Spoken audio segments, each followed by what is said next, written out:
يعني وصلوا لواحد الدرجة ديال السفه وديال الغباء، ولا ما عرفتش واش غادي نسميه، لدرجة الحقد مخلي البشر ما بقاش عنده ديك اللغة الدبلوماسية اللي بقى يقدر يواجه بها العالم. وهذه نقطة قوة بالنسبة للمغرب. علاش؟ لأني كنعتقد أن عندنا رجال في المستوى مثلًا بحال الوزير الخارجية، يعني هذه الطريقة ديال الهدوء ديالو، داك الكلام المؤدب ديالو راه تيسجّل في الشباك ديال داك النظام، وتيزيد يفضحو قدّام العالم. أضف إلى ذلك حتى ما يسمى عندهم بالنخبة.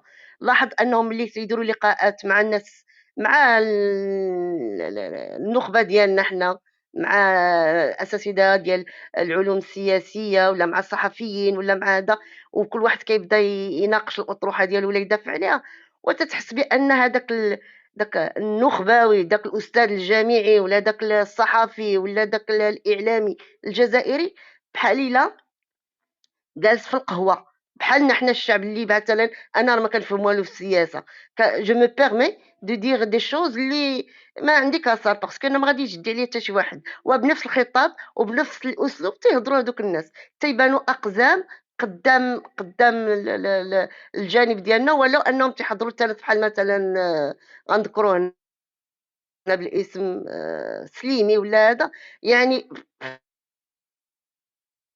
في نظري أنا ماشي confirmé بدرجة كبيرة، et pourtant ما تيبانوش قدّامهم هادوك الأقزام الجزائريين.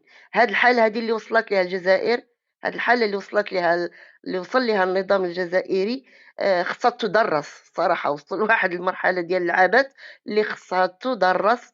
وفي الأخير أنا تنشوف بأنه لحد الساعة tant que القوى الكبرى مازال ما عطاتش le feu vert ديال la guerre، راه يبقى دائمًا داك قوى الردع غادي تكون، وتنتمناو أن ما تنوضش، لأن الحروب في آخر المطاف الشعوب هي اللي كتدفع الثمن ديالها، من ولادها ومن أرواحها ومن مقدراتها ومن حقها في التنمية. يعني تنتمناو أنه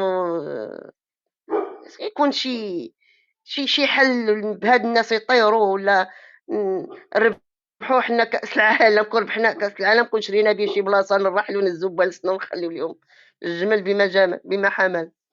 كنضحكوا في الصبح. غنتفاعل مع وفاء، نتفاعل معها، قالت وي. نقط زويونين صراحة، قالت نقط زويونين. الأولى، الحرب، قالت لك الحرب ماشي بين يدينا، وي سي فغي عندها الحق. الحرب ما يمكنش اننا حنا اللي غنبداوها، لا حنا لا الجزائر. ضروري خاص البيج بوس هو اللي يعطيك الفو فيغ. كنقول البيج بوس اللي هو ميريكان، الكونغرس والبيت الابيض. هذاك هو اللي كيتحكم، هذاك هو اللي كيقول لك واش غادي دار شي كونفلي هنا، واش ما غيدارش. وخصوصا حنا الحليف ديالو رقم واحد في لافريك. يعني ضروري خاص يعطينا الجرين لايت قبل ما ندخلوا في شي عمليه عسكريه. ديجا جوج مرات كانت الجزائر غادي تدخل في الحرب كونتر المغرب في السنوات اللي فاتوا، هاد 3 سنين، هاد 4 سنين اللي فاتت، لولا التدخل ديال السفيره ديال الميريكان وجبدات لهم الودن مزيان. شفنا شحال من مره السفيره ديال الميريكان راه ما بقاش كاع كتلاقى غير مع تبون، ولات كتلاقى حتى مع شنقريحه. يعني الدوله الوحيده في العالم اللي السفيره ديال شي سفير نورمالمون كيتلاقى مع وزير الخارجيه. اقصى ما يمكن يتلاقى مع هو وزير ديال الدوله، الرئيس ديال الدوله. ولينا كنشوفوا ان السفيره ديال الميريكان تولي كتجلس في كرسي مع ممثل ديال الجهاز العسكري في ميريك في الجزائر، اللي هي حاجه شويه غريبه عجيبه اللي كنت كتشوفها. هذه ما كتوقعش في شي دوله كتحترم راسها. ما كتشوف في فرنسا السفير ديال فرنسا في ميريكان جالس مع أو رئيس الاركان الدفاع الامريكي، ولا شي دوله كتحترم راسها. المهم، البلان وما فيه هو ان واحد اللايف تلاح البارح، ما تفوت البارح في الفيسبوك. كان كيدوي فيه وزير، ماشي الوزير، الرئيس المخابرات العسكريه ديال السبليون.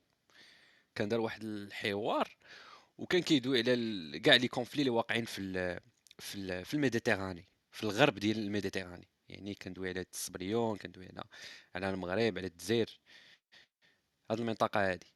والحوايج اللي كيقول على ان المخاوف ديال اسبان على انه يكون واحد الكونفلي ديال بصح في هذه المنطقه، وكيقول قريب بزاف، كنشوفوه قريب.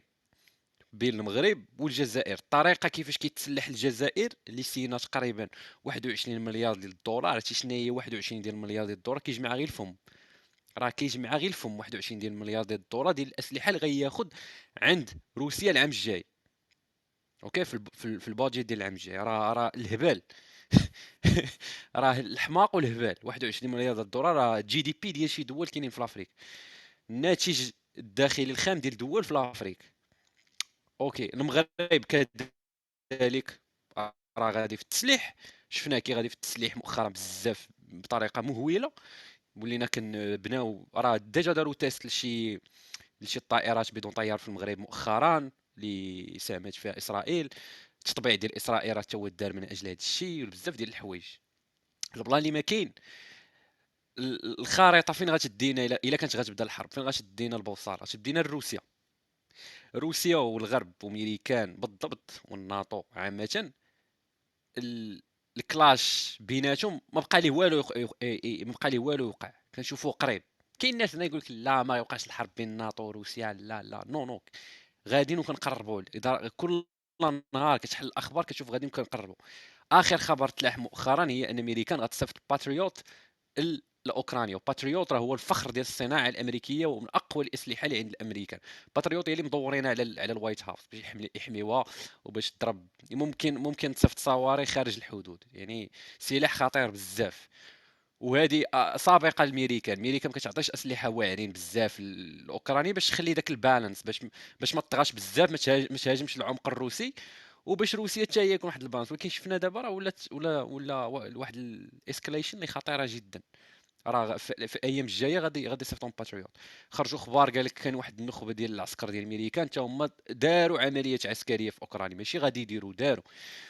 وروسيا البارح حركات داك الصاروخ النووي ديالها. المهم كاينه هضره بزاف. المهم كاع ملي كتقرا واشنطن بوست، كتقرا بوليتيكو، كتقرا كاع سميتو، كيقول لك انا داك الكلاش ديال الحرب بين ميريكان بين ناتو وبين روسيا كل نهار غادي كيقرب. كذلك بيلاروسيا راه كيستعدوا دابا يدخلوا تما في الحرب. يعني الا شنو بغيت نحيل لكم هنا، ان الا بدا الحرب تما في هذه النقطه هذه ديال العالم، راه صافي الجزائر غتدخل. الجزائر كتسنى غير شي حاجه باش تدخل في الحرب. يعني حتى الجزائر اللي هي حليفه ديال روسيا 100% غادي تدخل في الحرب. هادشي ماشي انا اللي قلته بوحدي، هذه هي النظريه ديالي. اوكي، ولكن اكدوها بزاف ديال الناس وخصوصا هاد خونا اللي قلت لكم. حط لكم الفيديو دابا ديالونا كان خدام في المخابرات العسكريه ديال الصبليون. قال قال لك ان الكونفلي ما بقى ليه والو يوقع. الطريقه ديال التسليح ديال جوج دول ممكن يوقع. وراه شفنا بزاف ديال الحروب اللي وقعات بلا حروب بين في الاقليم كاراباخ بين ارمينيا والاخرى اذربيجان وكذا. يعني ممكن يوقع الحرب. ما مزيان حنا المغاربه حنا اللي غنخسروا بزاف في الحرب. تو بي اونست ويز يو، حنا اللي غادي ناكلوا الدق. الا كانت شي حرب حنا اللي غناكلوا الدق. حنا 10 سنين مع 20 عام ديال المغرب الاخضر وبني وجي وحط وهذا ودير تي جي في ما عرفت شنو. بني ديرنا بزاف ديال الحوايج زوينين نكونوا صريحين. والصحراء ديالنا راه ما عندنا ما نديرو. راه اللي جا راه الصحراء ضامنينها من غير داك الشويه اللي كاين في داك الجدار الرملي. فهمتي فين كيضرب فين كيضربوا دوك البوليزاريو كل نهار. الصحراء ديالنا ما عندنا ما خاسرين والو. دابا حنا راه في هاد اللحظه هادي حنا رابحين. حنا رابحين. ولكن واش الجهه الاخرى ديال الجزائر غادي يبقاو جالسين؟ راه الا دخلوا عليك الا تفرضات عليك الحرب ما عندك ما دير. حتى غتهبط تحارب. ما سوقيش في التنميه ديالك، ما سوقيش شحال ضربتي ديال تماره في 10 سنين. يعني غادي نرجعوا للور. باش نكون صريح، الا دخلنا في الحرب مع الجزائر غنرجعوا للور. غترجع 5 سنين 6 سنين لور. حيت الدوله ملي كتدخل في حاله طوارئ عسكريه جميع دوك الريسورسز ديال الدوله كيمشيو للحرب. يعني اي حاجه كاع الجي دي بي كامل ديال الدوله غيتحيد من الصحه، غيتحيد من التعليم، غيتحيد من الاقتصاد، غيتحيد غادي يمشي كامل للمؤسسه العسكريه باش يوجدوا للحرب. يعني خايبه لينا بزاف. حنا اللي غنخسروا بزاف في الحرب. لكن ممكن عاوتاني كما كيقولوا بالدارجه كبرها تصغار. ممكن بهذه الطريقه هذه. المهم كاين بزاف. المهم نقدروا ندويو في هذا الموضوع الا بغيتو. ودابا كنشوفوا مثلا هاد وزير بحال هذا خارج البارح ولا البارح كيقول لك ضربوا العمق المغربي. كيقول لهم خاصكم تضربوا الدار البيضاء، دخلوا في العمق المغربي، ديروا عمليه الداخليه صحراويين. راه فيديو خطير انه وزير جزائري سابق كيخرج كيقول هاد الهضره هادي. راه خطيره بزاف. راه كيمثل الدوله، رجل دوله هذاك. راه ماشي شي واحد هبيل خارج كيدوي في اليوتيوب ولا في الفيسبوك، نو نو. كدوي على رجل دولة فاهم الدولة شنو فيها، عارف الجزائر، عارف السلطة شنو التوجه ديالها، يمثل بحال اللي خرج دابا بن كيران وقال شي هضره راه يمثل الدولة المغربية بن كيران. الا خرج العثماني، العثماني يمثل الدولة المغربية. واخا عارف، ولكن كيبقى دائما داك الليبل ديال وزير سابق تابعه حياته كاملة، اي حاجة كيقولها كتخاد بمحمل الجد. يعني هادشي خطير، هادشي كيبين على كاين نوايا خطيرة من ديك الدوله وما نتمناوش الحرب. انا ما كنقولش هادشي حيت انا بغيت الحرب، لكن انا قراءتي لشنو واقع، هادشي اللي كاين. خذوا المايك الاخوان، خذوا المايك. رضوان رضوان شوف، إحنا دولة كتميز بالحكمة، يعني ماشي خفاف، إحنا الفعل ماشي ردة الفعل. أما هاد الناس فريمون عندهم من الحمق ومن يعني هُما لا بغاو يسحبونا لهاد الحرب المباشرة، يعني دخول المغرب مع الجزائر في حرب، راه لا هُما ولا حنا غادي نثبتوا، ماشي غنرجعوا 6 سنين ولا 5 سنين للور، غنرجعوا أكثر من 10 سنوات للور، يعني بزاف. واحد ال ال ال وواحد القضية، راه شوف حنايا كدول العالم الثالث راه يحسب ليك زعما راه غيجيو غير الدول يجربوا فينا الأسلحة ديالهم. إيران تجرّب الأسلحة ديالها وإسرائيل تجرّب الأسلحة ديالها وبطخ وغيدخلوا المرتزقة والتمويلات وغتكبر القضية ويفتحوا علينا عرّان ديال الجبهات. وت هُما كانت الخطة ديالهم أنهم يبقاو بعاد، يديروا لينا مشاكل مع البوليزاريو ويدعموا البوليزاريو وندخلوا حنا في حرب مع البوليزاريو ماشي مع الجزائر. هذه هي كانت الخطة ديالهم. ل ويعني بقاو هُما بعاد غردوان. ولكن الجزائر خاصها ت ت تحيد داك الغطاء، صافي تبيّن على وجهها الحقيقي. يعني حنا عندنا مشكل مع الجزائر ماشي شي حاجة أخرى، يعني هي اللي تفضّلي وفاء. ما عنديش مشكل، شنو بغيتي تقولي؟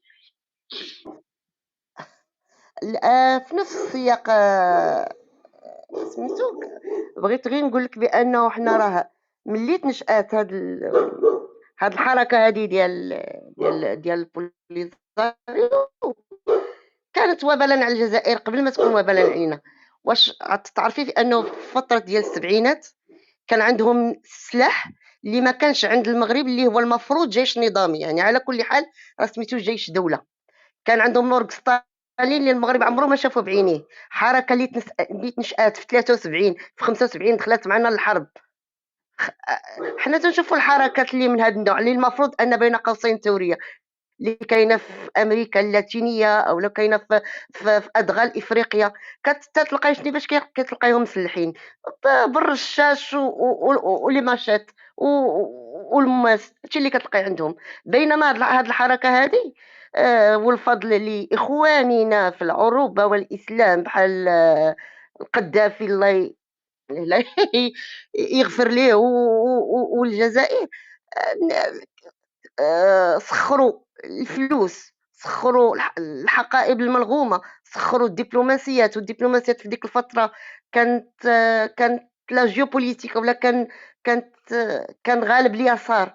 اليسار في الفترة ديال السبعينات، يعني أمريكا اللاتينية شدوها كاملة، معظم ديال الدول في آسيا ال ال ال سمو في إفريقيا كانت ديك الساعة ديك الشعوب يلاه دول بدات سميتو ف فاجتاحوا.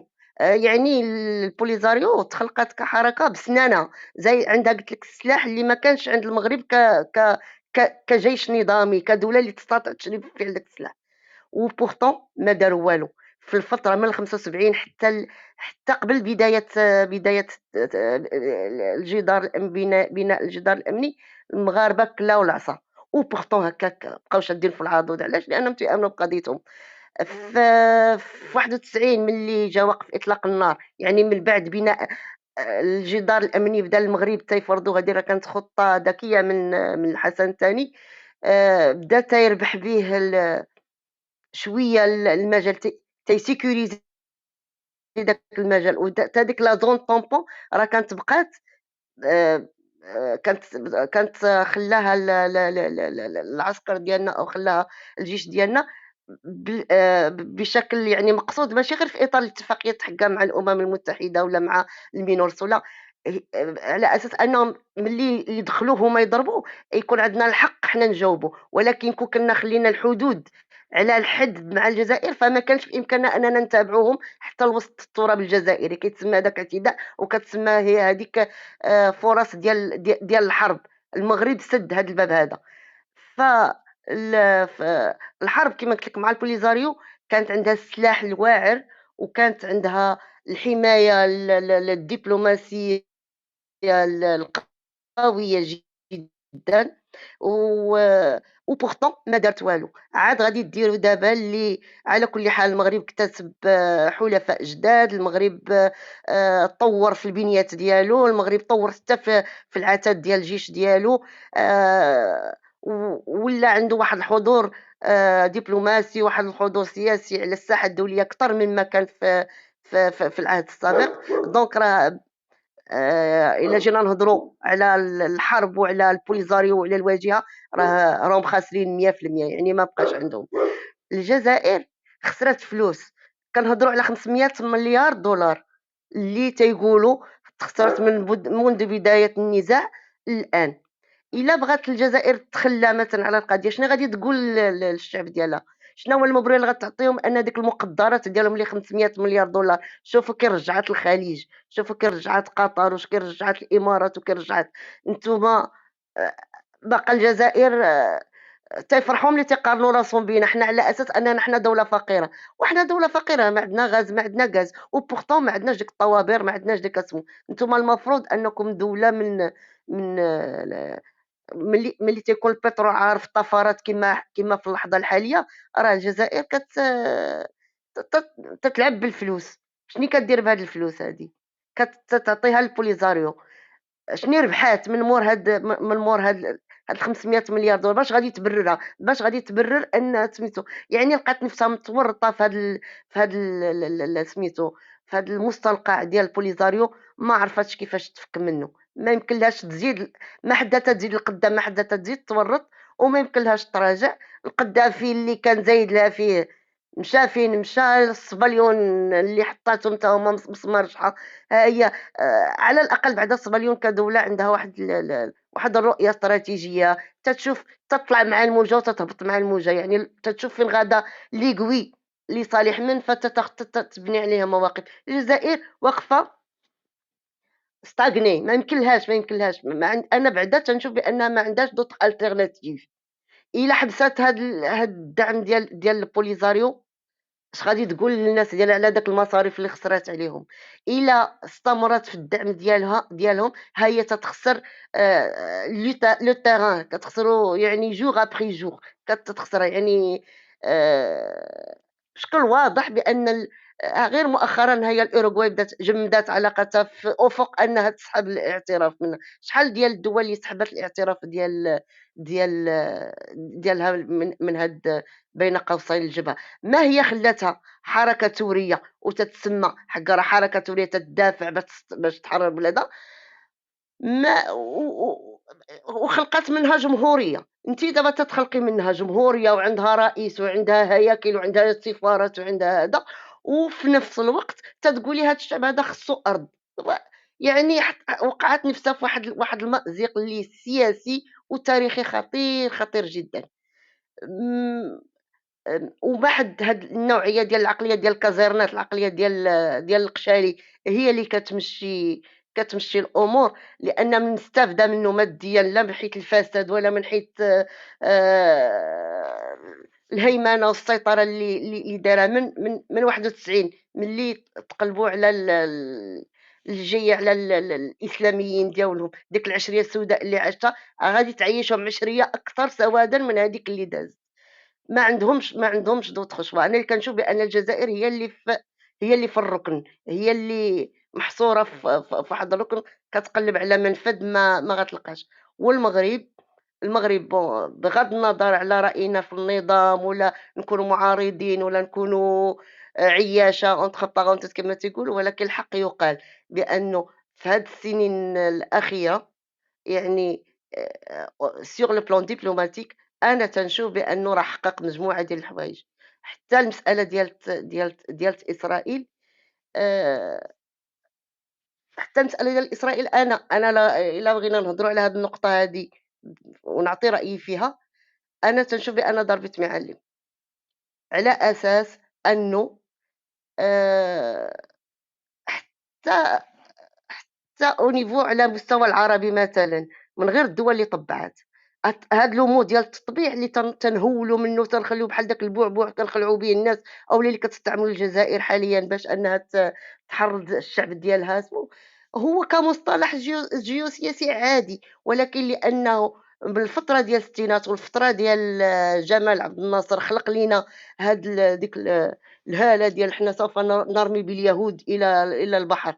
ملي ما تلاحوش اليهود إلى البحر ولات عندنا هذا الجانب هذا ديال اللي يهضر مع اليهود راه صافي الخصم الأبدي، وهو من الحمق أنك طيلة 80 عام وأنت تتعطي les mêmes hypothèses وتتعطي وعندك نفس الحالة وكتوقع أن الحالة تتغيّر، 80 عام وحنا ما مطبّعينش، 80 عام وحنا مقاطعين هاد إسرائيل مثلًا، مع العلم أن أول مطبّع وأول من اعترف بإسرائيل هم الفلسطينيين، ونحن لن نكون أكثر فلسطينيةً من الفلسطينيين، يعني الأمور شعارات في شعارات في شعارات وتتخلع الناس. في المغرب الحسن الثاني ملي كان باقي حي كان في الفترة ديال الثمانينات، كان قام جورج حبش اللي هو رئيس ديال الجبهة الشعبية لتحرير فلسطين في الجزائر، وهز يدو ديال داك المقبور اللي مات عبد العزيز، وقال ليه بأن راه الوضعية ديال البوليزاريو مع الوضعية ديال فلسطين في نفس الوضعية، ماشي مسألة احتلال ولكن مسألة كينونة، يعني شعب جا فوق شعب باش يلغي له الوجود ديالو. داك في ديك الفترة الحسن الثاني كعا واحد سميتو وخرج بواحد الخطاب تنظن أن الناس اللي من لاج ديالي غادي يكونوا عاقلين على داك الخطاب المخزني اللي خرج به الحسن الثاني، واللي قال اللي باقي يذكر فلسطين لأوسخن له باب بيته بالذي لا يذكر. ففي ديك الفترة اللي كان فيها الحسن الثاني واصل من واحد الدرجة ديال القمع وهذا، رغم ذلك كان الشعب المغربي ما ما قدرش يتخلى على فلسطين، وكانوا تيخرجوا بمليونيات، مليونيات كيكفي غير واحد يخرج يهز الراية ديال فلسطين أولا يدعو إلى مسيرة تتلقى مليونيات خارجين غير مكترثين بالرأي ولا بالخطر اللي كان اسمه. جات الثورة ديال الحجارة، أطفال الحجارة في 86 وعاوتاني أطفال الحجارة ديال 89 الثانية. المهم المغرب شعبًا واقف مع القضية الفلسطينية، إلا أنه في الحالة ديال التطبيع مثلًا كون كان بقات هذيك ديك لا rigueur اللي كانت، ما تنظنش أن الشعب كان غادي يخرج يعبّر على الرفض ديالو، ولكن حنا ما لاحظناش أي رد فعل شعبي، يعني أن النظام دار واحد الظاهر شعبي اللي انتفض القضية هذه، لأنه استوعب بأن الوضعية السياسية لا على المستوى الإقليمي ولا على المستوى العالمي ما بقاتش هي نفسها وتغيّرت، وإلا كان حنا التطبيع غادي ينفعنا باش أننا ن ن ن ن نتعاملوا مع دولة على كل حال موجودة في الأمم المتحدة وفي نفس الوقت نخدموا القضية الفلسطينية، راه باقيين حنا هما رئيس لجنة القدس باقي ربما يكون هو القناة السوية للحوار بين الفلسطينيين والإسرائيليين لأنه أصبحوا أمر واقع، فعلاش لا؟ علاش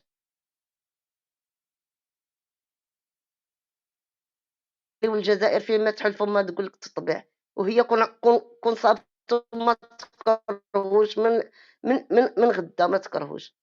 هادشي علاش تنقول أنا إجمالًا أن الوضع بالشكل الحالي ديالو تنظن مازال غادي يستمر، مازال غادي يستمر إلى حين ما. وحدة من النظام المغربي شوية مثقّل وما كيردش على دوك الاستفزازات ديالهم، ووحدة بداو هما تيتكاشفوا أمام العالم، والحلفاء ديالنا ومع حتى الحلفاء ديالهم ما عندهمش حلفاء اللي مساندينهم 100% في هاد الشي اللي تيديروا، ما باش غادي يبرروا لهم، اش غادي يقولوا لهم؟ بغينا ندخلوا نضاربوا مع المغرب، علاش الضرب مع المغرب؟ اش دار لك هاد المغرب؟ على البوليزاريو. إيوا البوليزاريو كتقول أنت ماشي طرف فيه، ياك تتقول نتايا غير محب للشعوب وحرية الشعوب والبلا، بلا، بلا، بلا، بلا. إيوا لا كنتِ غير راه ساندو دبلوماسيًا، ها أنت مساندو ماديًا بالفلوس ومسلّحو، علاش غادي تنوض أنت تحارب مع المغرب هكا بشكل مباشر؟ يعني هو ما عندوش باش يقنع حلفائه. طونديس كو المغرب محافظ كيهرب على الاستفزاز، ما تيجاوبش عليه، وبحال اللي تيشهد العالم. فوالا ها نتوما شوفوا، ها الوضعيه ديالنا حنا فين وصلنا، ها هما الا كان شي حاجه راه غادي تكون من الجانب ديالهم. وفي اخر المطاف يعني باقي عندي امل انه ما غاديش تكون. وحتى الا كانت انا تنظن بأن الجيش مستعد، الجيش ديالنا مستعد وواضع الخطط ديالو وواضع الكونطراطا كما تيقولوا، ولكن تنتمناو أن الأمور تبقى في هاد الحدود. حتى هاد خينا هذا اللي ناض كيقول لك هو كيحرض على، هادي ماشي أول مرة، راه ديجا كنخرج كي قلتو أنت داك الكولونيل، ديجا كيخرجوا بها المسؤولين ديالهم ماشي مرة ماشي جوج. والخطير في الأمر ديال التدخل ديال هاد خينا هذا ما قالش فقط أنكم تقوموا بعمليات داخل المغرب، أنكم تعرضوا للمغاربة أينما كانوا. يعني حتى المهاجرين ديالنا اللي كاينين في الخارج ولا هذا ما ت مهددين، أصبحوا مهددين. فشتي لامبلور ديال الأمور فين غادا تتصعب بشكل خطير جدًا. ولكن في آخر المطاف القضية مربوحة ديالنا حنا بعدا، هذا هو اللي كنعتقد. وشكرًا. شكرًا وفاء. شوفي رغم أنهم كيتهمونا بالإعلام ديالهم شعب متصهين، الصهيونة جابوا لينا الصهيونة للحدود، كيف ما من حقهم هما يتحالفوا حتى حنا من حقنا نتحالفوا حتى مع الجن الزرق ماشي سوقهم. والشي اللي قاهرهم وفاقصهم هو أن هاد الراية المغربية راه فلسطينيين ما هزوش راية الجزائر، هزوا راية المغرب وفرحانين بها وكيشجعوها. موضوع الإرهاب وفاء، فاش كتولي كتسمعي ممثل رسمي للدولة، وزير سابق ولا شي دبلوماسي كيهضر على الإرهاب، هادشي خطير بزاف.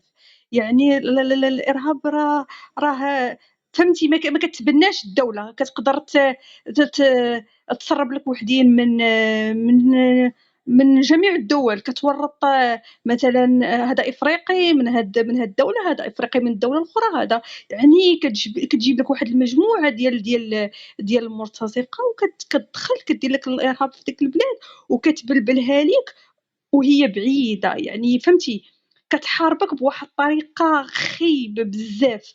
راه هادشي خوتي، هادشي راه ماشي بهاد البساطه اللي فاش كتشوف انك انت مهدد وكتسمع بحال هادشي في الإعلام وبطريقة مباشرة، راه هادشي بزاف. أهلا ندير، أهلا وهذا مليكة. غير اسمحي لي واحد الكلمة نقولها، بأنه راه راهم خارجين على البوليزاريو في هاد الدعوة هادي. حنا دابا كي كان كيما تنسمعوا بأن المغرب غادي في طريق ديال تصنيف البوليزاريو منظمة إرهابية. أنت تدفعوا آآ أنت تدفعو باش يقوم بأعمال إرهابية. شنو تتعني؟ أنك تساعد وتتعطي المبرر باش أنه بالفعل يُصنَّف ضمن حركة إرهابية. وإلا بقات الجزائر حامية حركة إرهابية، هي أيضًا سوف تُصنَّف معه في نفس الخانة. يعني هاد التدخُّل ديال بين قوسين هاد الخينا اللي قال هاد الهضرة هادي، راه كون كنقراها بشكل سياسي صح، راه ما يقولهاش، ما يورّطش النظام ديالو فيها. راه عرفناكم نتوما باغيينها، ولكن ما تورّطش النظام ديالك فيها، لأنها راه كتزيد تبت عليك. وبأنه نهار تصنّف منظمة إرهابية، راه أول واحد غيكون العصا هي الجزائر التي تأويهم والتي تسلّحهم. واسمحي لي على هذه المقاطعة أختي. لا شكرا. شكرا. أهلا عزيز، تفضل. أهلا أميرة. تفضلي كملي لا الكلمة ديالك. لا ما عندي حتى شي حاجة، تفضل. شكرا. المهم شكرا للجميع وتحية للجميع. أنا بغيت نشوف القراءة ديال هذا العنوان: وزير جزائري يحرض على القيام بعملية إرهابية في المغرب. ما هو الوزن اللي غادي نعطيوه لهذا التصريح؟ واش غادي نعطيوه على انه تصريح ديال مسؤول رسمي حسب ما سمعت من خلال الكلمه ديال الاخت اميره، واش هو تصريح رسمي فعلا ام هو تصريح لشخص، لان شخص عادي بالنسبه الي، آه، لانه اسمح لي عندما عزيز كيخرج غنقاطعك، ماشي انا اللي فاتحه الروم، سيزار هو اللي حط هذا العنوان وكنتوقع انا سيزار ما غاديش يقول شي حاجه ما متاكدش منه وما لا وي ما وي كنتوقع. لا غير نعم. كنقول يعني انا بغيت نوضعو في الاطار العام ديالو، يعني سواء سيزار ولا انت ولا اي واحد فينا ممكن يطرح هذا الموضوع، نطرحوه في اطار السياق ديالو، وهو انه اذا كان مثلا اعطي بعض الامثله، كاين كثير من الوزراء اللي فاتوا في الحكومه المغربيه مثلا، غادي نمشيو مثلا عند غير ناخذ واحد شخص معين مثلا عباس الفاسي،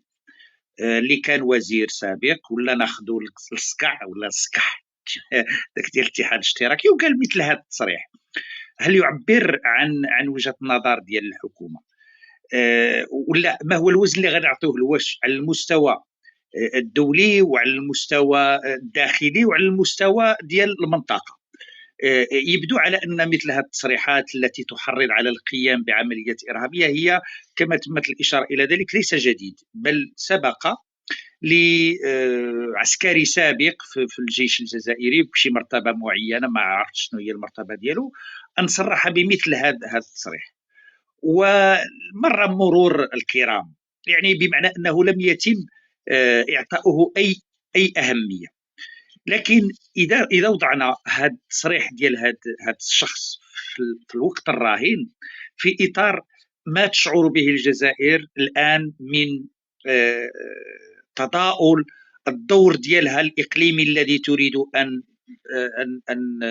تريد ان تنسبه اليها، تقلص هذا التاثير الاقليمي سواء على المستوى الاقتصادي ولا على المستوى الدبلوماسي، في اطار هذاك الصراع اللي كاين اللي هو موجود دائما من قديم ما بين المغرب كدوله والجزائر كجاره لهذه الدوله.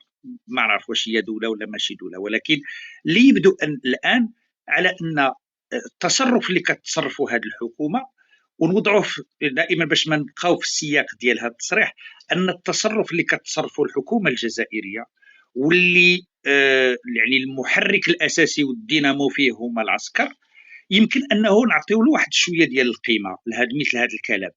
لماذا؟ لان الدوائر الرسميه دائما عندما تريد ان تنفذ مشروعا معينا او مخططا معينا، اكيد على انها اما الذباب الالكتروني او اشخاص معنيين اللي في الحقيقه لا يمثلون من الناحيه الفعليه الوظيفيه ديالهم ما كيمثلوش الحكومه، ولكن لهم علاقات اللي ممكن انها كتوصل الى درجه العلاقه مع اصحاب القرار. مثلا هنايا غادي نهضر على مساله اخرى، هي المساله ديال ما يحدث داخل جبهه البوليزاريو، اللي كتعيش واحد بوليزاريو الانقسامات والوضعيه ديال المحتجزين ولا دوك اللاجئين الى كيسميوهم هما، اللي كتدهور سنه عن سنه، والتي طالت هذا التدهور ديال الوضعيه ديالهم على الرغم من المساعدات اللي كتقدمها الجزائر بالملايير، على الرغم من التحايل اللي كيوقع على المنظمات الدوليه اللي كتعتبر على ان هؤلاء كموقف انساني انهم خصهم يساعدوهم. هذه الجبهه ديال البوليزاريو وهاد اللاجئين حدث فيهم انقسام، وحدث فيهم حتى بعض التوجه نحو القبول بالشروط اللي كتوفرها الحلول اللي كيتبناها المغرب. لماذا؟ لانهم كيشوفوا على انه المناطق ديال الصحراء كتعرف واحد النمو اقتصادي، كتعرف واحد الحياه اللي هي ما غاش نقولوا اننا وصلنا لدرجه اننا خصوصا على مستوى الحريات ولا على مستوى الوضع الاقتصادي، ولكن دوك الناس اللي في الصحراء خصوصا في الصحراء المغربيه يعيشون في ظروف افضل بكثير من الظروف اللي كيعيشوها هادوك اللاجئين، هادوك المحتجزين. من هنا عندما كنتحدثوا على هذا التصريح، فوقعت تسريبات يمكن تكون لها